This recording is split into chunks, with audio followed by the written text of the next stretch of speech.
Aziz o'quvchilar, bugun sizlar bilan kundalik hayotimizda doim ishlatiladigan Samiallohu degan so'zni qanchalik to'g'ri talaffuz qilishimizni bitta tekshirib ko'ramiz.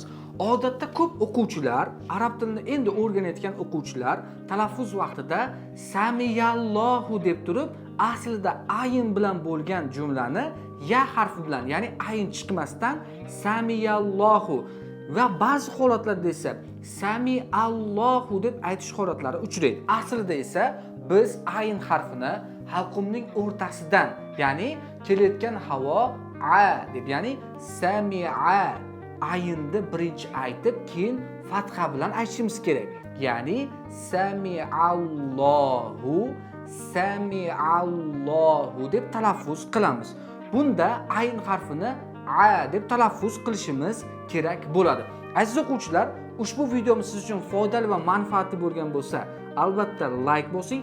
Keyingi videolarimiz aynan qaysi mavzularda bo'lishini xohlaysiz? Izohlarda o'z fikrlaringizni yozib qoldiring.